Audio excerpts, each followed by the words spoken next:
Welcome to Playbook for Performance, the official podcast of Shauna Corden, the Joan of Arc for corporate healing and performance. Join the quest to make work fun again by preparing leadership for engaging workplaces. And now, your host.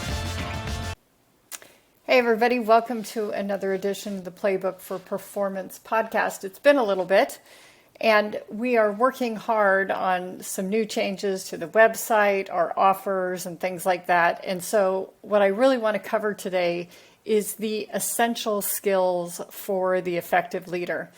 I've been doing some traveling of late. I've been running into people. I've been hearing about the problems that they're experiencing with their teams, with their staff, etc. And what is it that really makes an effective leader? When I was parenting, one of the things that I really, like you ever stop parenting, but one of the things that I really emphasized with my girls was, if you can read well and if you can follow directions, you can teach yourself anything.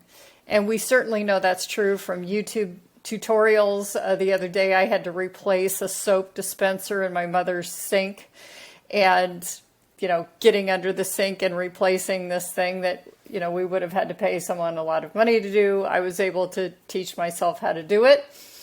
I'm pretty sure I never want to do that again, but you all understand what I'm talking about when I say that.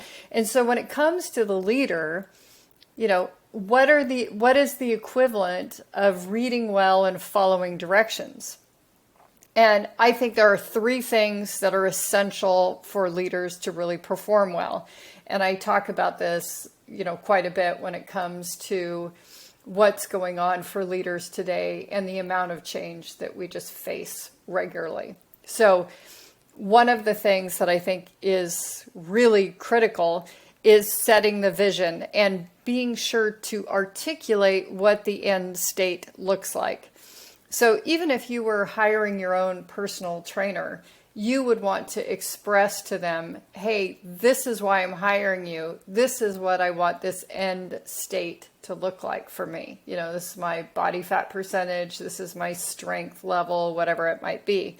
And so when you can articulate that, it helps them have enough direction to move forward.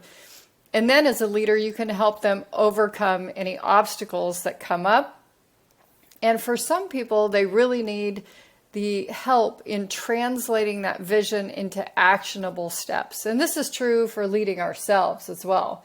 We need to know what we need to do to get from here to there. What's the gain?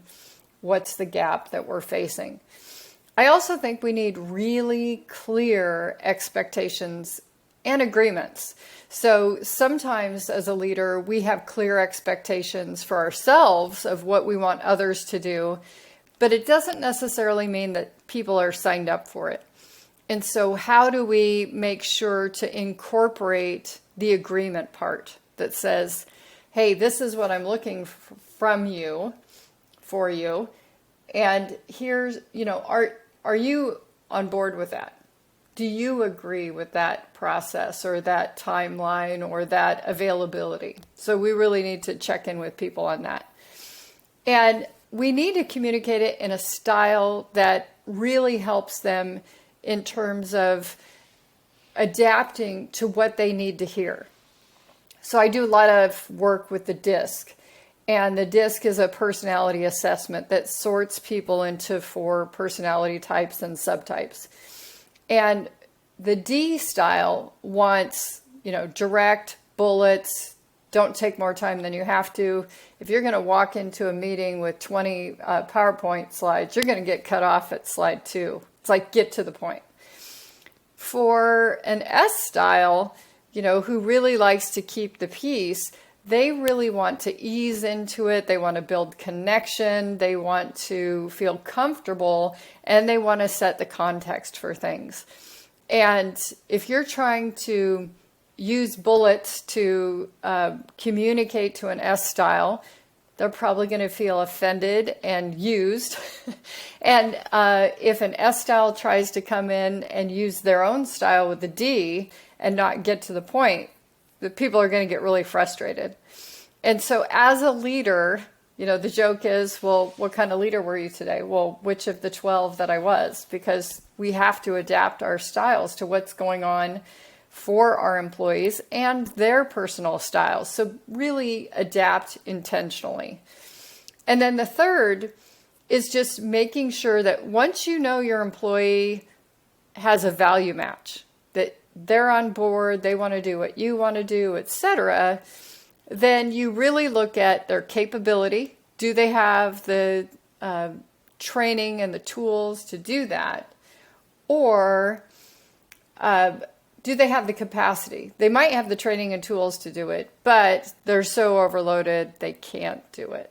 And so we're going to be talking about this for the next few weeks here to really make sure that you as a leader are mastering these three skills. Because if you can do these three, it's the equivalent of being able to read really well and to follow directions. And leaders who master these three things, no problem. People love to work for them, and their jobs are easy because they stay in their own sandbox. They don't try to do other people's jobs for them. And it's fun to work for these people. And I think we could all use a bit more fun. There's been a lot of not so fun things happening around us. And so if we can make life more fun, things are going to get a lot better. So if you're looking as a leader to, buff up these skills, if you want to put together a personal plan that helps you improve these skills, or you need help translating your vision into actions, I'm here for that. That's what I excel at. So we can do this one-on-one. We can do workshops with you or with your team, including done in a day. We can go through your whole business plan and crank it all out. And we also teach people these skills. So I'm going to be speaking at ICF Converge in August. In fact, I'm already in Florida. I'll speak here in a couple of days. But if you are looking to master these three skills so your life gets a lot better, stay tuned because we're going to be talking about this over the next few weeks. Take good care.